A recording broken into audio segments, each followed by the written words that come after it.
These woods are lovely, dark and deep, but I have promises to keep, and miles to go before I sleep, and miles to go before I sleep.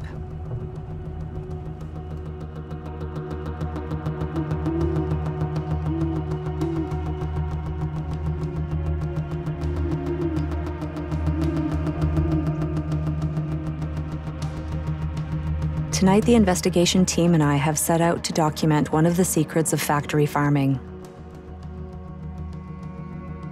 The images I'll shoot tonight will haunt me for months to come, but they hold the key to helping millions of animals. Like a blanket, the darkness enfolds me.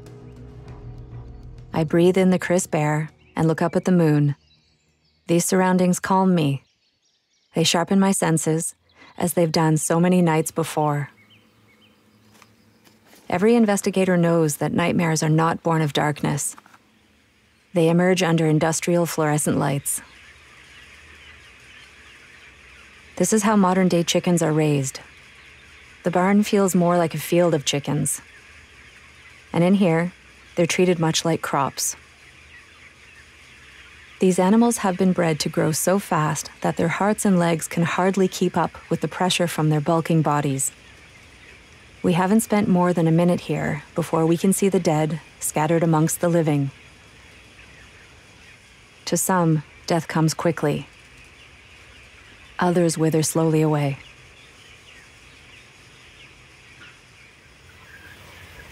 She starts to nod off a little bit when we're quiet.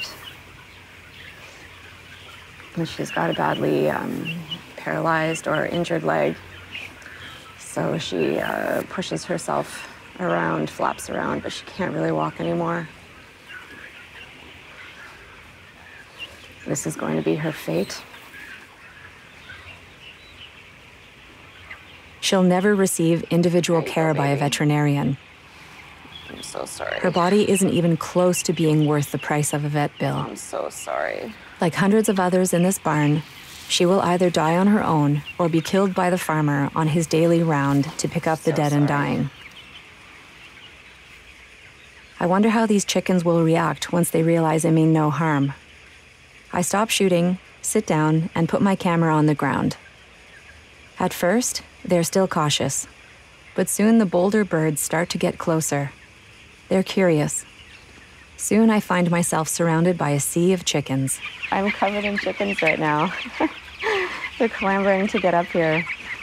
There's tens of thousands of birds in here, but, you know, if these guys were at Farm Sanctuary or at any sanctuary, they would have a name. And it's just so different here. Here they're not individuals.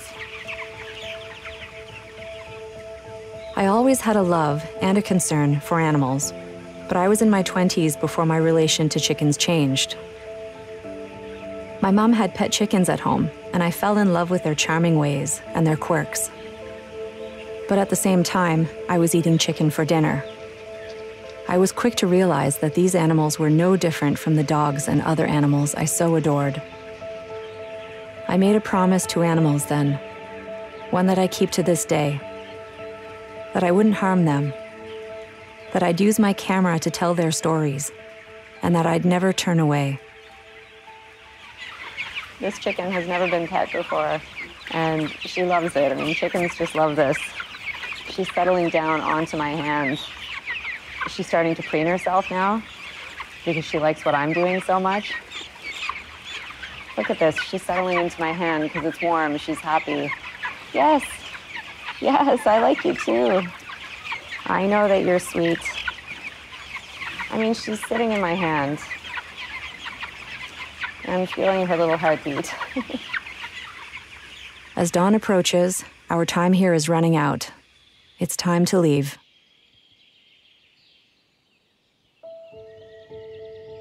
The stinging pain in my chest never lets me down. I get to leave. They don't. Keeping people in the dark enables this industry to exist without scrutiny. Photography is my contribution, my way of shining a light in that darkness, my way of creating change, My promise. You too can make a promise to not cause harm, to look, to really see, and to never turn away.